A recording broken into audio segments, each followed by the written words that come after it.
Kamusta mga idol? Well, nung isang araw pala nagpunta ako ng Thailand dahil ako'y inaya ng aking mga barkadang mag-road trip. Yan. Nagpunta kami sa Maylawa. Parang sa Taal nga lang to pero tinamad na kami. Nag-empake kami. Lumipat kami ng venue. Yan. Ang lalakas ng trip ng mga ito. Baway mo nasa kalsada na sabay bigla lumiko pa sa lupa-lupa at gusto pang mag-off-road na lalalaman ng mga to ha. At hindi lang yan ha. Dinamaan pa kami sa river crossing at may padamba-damba pang nalalaman. Yung pala gusto rin lang naman pala nilang pumunta sa dagat. Hindi kaagad nila sinabi sa akin May pa-spinning pang nalalaman. Kung sinabi nila sa akin, hindi sinama ko na lang sila dito sa Lubo, di ba? Malapit lang sa amin Napatanong ako, ano bang motor tong ginagamit niyo at sa ganyan-ganyan yung proseso ginagamit at parang all-terrain na yan ha? Ito daw ang Yamaha PG1. Yan. Bagong motor to ni Yamaha. Hindi naman bago. Medyo luma-luma na din. Siguro mga 1 month na siguro o ilang weeks na nakalabas to sa Thailand lang ha. Sa Thailand pa lang to nila nilalabas. So, ano bang meron to? Talaga namang napakabago at talaga namang napakaganda ng mga style. Ito kasi ang pantapat nila dun sa product ni Honda na si CT125. Yan. Ito. So, ano bang meron to at bakit natin dapat abangan dito sa Pilipinas? So, umpisahan natin to sa kanyang makina. Pagdating sa kanyang makina, meron siyang single cylinder na may 114cc engine. Yes. Meron siyang 4-stroke na single overhead cam, 2-valve at air cool. Yan. Meron na rin siyang fuel injection ha. Naka-fuel. FI na to ha. Kaya matipid na to ha. At meron siyang 4-speed gear na engage all the time. Wow. Bakit may engage all the time? So, yung ano kasi niya, yung transmission niya is yung typical na cab model ika nga. At naka-fuel inject, naka-air cool. Yun, pretty napaka-basic yan. Napaka-basic ng makina nito. Sabi nila ano daw to ang makina niya ay yung makina ng Yamaha side. Kaya makakaasa tayo na matipid talaga tong motor na ito pagdating sa patipiran ng gasolina. Yan. Pagdating sa suspension, yan, naka-telescopic fork suspension na sa unahan yan. Naka-triple clamp yan, magandang itsura niya, no? Tapos meron na rin siyang single disc brake sa una. Tapos meron siyang gulong na 90/100/16. Yes, tama po ang inyong dinig. By 16 ang kanyang gulong. So, medyo unusual kumpara natin sa usual na gulong na ginagamit natin na 17. Pero ito ay 16 lamang. Pagdating sa likod ay meron siyang dual suspension yan na nakakabit sa swing arm, magkabila yan, dalawa. Typical na cab model ika nga. Meron din siyang gulong na 90/100. Opo, parehas na parehas. Una at likod. At ang pinagkaiba nila ay ito ay naka-drum brake. Yes, naka-drum brake po ang likod na gulong yan. Siguro may rason sila kung bakit drum brake lang ang nilagay nila. Siguro para kasi magaan tong motor na to So siguro pag nilagyan mo ng hydraulic disc brake ang likod at magaan, baka mamaya mag-skidding lang. Kaya siguro ganun yung ginawa nila. Ginawa lang nila ang drum brake ang likod. Siguro may purpose kung bakit. Gawa. Pagdating sa panel, siya ay naka-analog panel yan, di ba?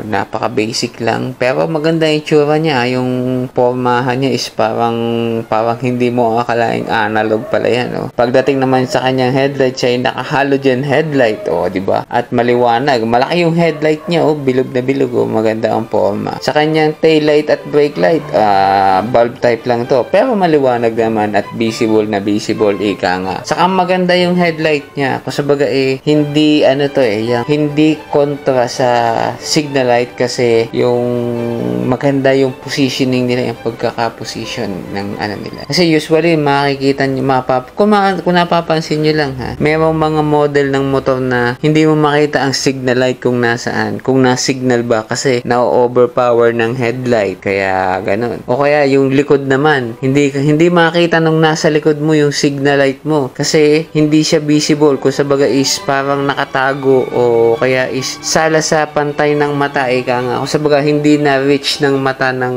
driver na nasa likod mo, yung signal light mo kung ikaw ay na-signal o kaya ikaw nag-brake light o kung ano man ang yung senyalis na ginawa mo, kung ikaw ay pumeno o sumignal pa kaliwa o sumignal pa kanan. So, isa yan sa naging advantage nito kasi mataas yung setup niya. Nakapantay sa upuan kaya madaling makita ng nasa likod mo kung saan ka pupunta at kung ano ang gagawin mo. Pagdating naman sa kanyang kulay, yan, oh, meron kang 4 na pagpipili ang kulay, oh, di ba? Isa yung chill blue, oh, yan, oh, parang sky blue na hindi mo maintindihan, oh. Tapos meron din siya netong isa nung tinatawag nila na humming brown. Ewan ko kung ba't nag-humming. Siguro parang ano to siguro parang nag-hovering o kung ano man. Hindi ko alam kung bakit humming brown ang tawag nila. Meron din siya nung vivid yellow, oh, yan, oh, talagang retro ang datingan ng motor na ito. Oh, napaka-retro talaga. Oh. Saka meron din siya ng isa, cool black. Yan, di ba? Napaka-simple, napaka-basic. Pagdating sa presyuhan, well, hindi ako makakapagbigay ng presyo pero maraming nagsasabi at madami na rin nag-compute na conversion from Thailand money into Philippine peso at ang sabi nila ay nasa 100,000 plus daw ang presyo nito pag dumating dito sa Pilipinas. Kung i-base daw sa presyo niya ngayon sa Thailand. So, hindi natin alam kung ganun pa rin pagdating dito. Pero sana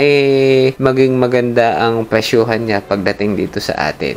So, bibili ba ako ng motor na ito? Yan, pinakamagandang tanong. After all ang pinagsasabi natin na napaka-basic niyang motor. Actually, ano nga ito siguro kung bibili man ako nito, ito yung magiging reason kung bakit ako bibili ng motor na ito. Unang-una, reason niya is yung looks. Yan. Naked Underborn Retro. Ayan. Retro Naked Underborn. Ika nga. Ano nga siya talaga SXR. Yan. Diba? Yun yung resemblance niya. Yung bilog na headlight, naked handlebar, at saka yung silver color dun sa gilid ng flarings niya. O, diba? Para siya nagre-resemblance ng XXR. Siguro, yun yung isa sa reason. Second reason is, napakatipid. Napakatipid ng motor na ito. Kasi, yung makina nga niya is galing sa site. So, yung Yamaha site, alam naman natin na napakatipid ng Yamaha site.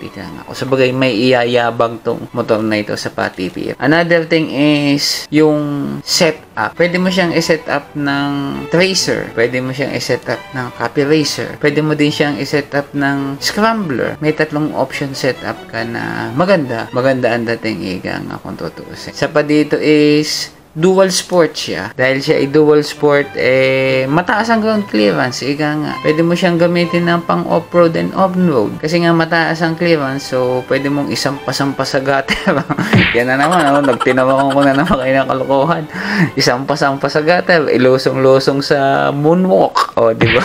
Kasi nga mataas ang ground clearance niya, o, di ba? Or pwede mo, yan na naman. Pwede nyo gamitin sa ganoong proseso, di ba? Kita nyo naman yung video, dinaan pa sa idinaan pa sa nag-river crossing pa, di ba? O, capable siya na mag-off-road, ika nga. Tapos, yung upuan, yan. May option siya na pwede mong ayusin yung upuan mo na pwede maging single seat at dual seat, o, di ba? Kasi yung upuan niya, parang split type yung upuan niya, di ba? Siguro, meron siyang option na pwede mong gawing cargo yung isang upuan. Bukod pa doon sa pwede mo siyang lagyan ng top box. Tapos, siguro, isa pa dito magiging reason is yung madaling gamitin. Kasi nga cab model, wala ka ng gasinong poproblemahin. Yun! Wala ka ng gasinong poproblemahin pa. Yan. O, diba? Siya na rin yan sa reason. Wala ka ng gasinong problemahin kasi nga cab model siya. Tapos medyo matipid nga siya. Hindi siya ganon kalakas sa maintenance. Kasi naka-air cool. Tapos yung oil capacity niya is 0.8 liters lang. O, diba? O, kaya makakatipid ka talaga kung ano. Tapos matipid pa nga sa gasolina. Siguro ang magiging downside lang na itong motor na ito, kung bakit hindi siya magiging mabenta is yung headlight. Yung headlight, okay lang naman kahit ganun yung headlight. Pero kung ginawa nilang LED yun, maganda sana kasi maliwanag. Pero may option naman para sa sa mini driving light. Kaya medyo okay na. Tapos sunod siguro is yung panel. Kung yung panel siguro ay ginawa nilang digital panel, maganda siguro kung digital panel na yun. At iba ang dating kung digital panel nga. Tapos siguro kung ang ginawa nilang gulong ay 17, kasi 16 lang yung kanya. Kung ginawa siguro nilang 17 to is mas madaling makakuha ng mga mas mabilis yung palitan ng gulong, ika nga. Pwede mo gawing yung sporty tire. Pwede mo gawing dual sport tire, ika nga, kung tutuusin, di ba? Tapos siguro kung ginawa nilang disc brake din ng likod, di ba? Maganda rin sana kung ginawa nilang disc brake ang likod. Para kung sa bagay, parehas ng disc brake ko, di ba? May option ka, ika na saka kung siguro ginawa din nilang yung tubeless, ika nga. Kahit naka-rim type ka pero naka-tubeless ka naman, di ba? Parang mas maganda kasi kapag naka-tubeless talaga eh. Gamit na gamit mo yung functionality ng gulong, ika nga. Saka siguro kung ito ay magiging affordable, yung affordability niya. Siguro yun na lang yung magiging niya. Kung affordable talaga siya is magiging mabenta talaga siya dito sa atin. Yun lang talaga magiging problema nito. Saka yung competitive niya, competitive talaga itong motor na ito, dito sa atin. Kasi alam mo naman dito sa atin ang kalsada dito sa atin is on and off road ang condition. Nasa kamay nila ka na, pero pag dumaan ka ng moonwalk, diba? Iba. So, yun lang naman na meron ng motor na ito. So, hanggang dito na lang, yun. Wala na akong masabi pa, wala na akong masabi. Maganda kung tutuusin talaga. Sabaga is competitive nga itong motor na ito eh. Sabaga, siya eh, kaya niyang sumabay kina Honda XRM at saka kay Suzuki Raider Junior crossover. Sabaga, may laban. So, yan. Hanggang dito na lang ang ating usapan na ito. Napakahaba na. At salamat nga po pala doon sa mga subscriber natin. Ayan, sa mga nagsusubscribe. Ang dami nyo na. Parang nakailang na akong nakikita ko yung Siguro pagka isang araw, ipopost ko dito yung mga nagsusubscribe. Yan. Tapos, salamat din pala doon sa mga nanonood. Yan. Maraming salamat sa inyo, mga idol. Salamat. Saka nga pala, salamat nga pala doon sa mga nag-comment. Yan. Meron nga pala nung isang araw nag-comment na nagamit niya daw yung dalawang motor na review natin. Nagkamemo siya ng comparison. Well, salamat sa iyo, idol. At nabigyan mo kami ng idea. Yung iba. Hindi lang yung nasabi ko. Pati yung iba, nagkaroon din ng idea tungkol sa motor. So, maraming salamat. So, salamat din sa mga nag-share. Yan. Mga nagla-like. Sa mga yan. Maraming salamat. Yan. At hayaan nyo, dadamihan pa natin at gagalingan ko pa ang aking pagbablog na ito. Yan. Medyo seryoso ng konti. Kasi ang hirap ngayon mag-vlog. Medyo busy lang talaga ako ng konti. Kaya medyo hindi ako nakakapag-vlog masyado. Bihira ako makagawa ng content. Kasi busy sa trabaho. And yun lang naman So, salamat at nabubudol ko pa rin kayo. So, yun hanggang dito na lang ako. Kasi at kayo po nanonood ng aking channel. Yan. Mag-ingat. At meron po daw kumakalat na virus ng isang araw nagkatawang kaso pa ako. So, mag-ingat palagi at stay safe, stay healthy, and stay strong. Yan. Always watch my channel. Maraming salamat. Ako po at kayo po nanonood ng aking channel. Salamat!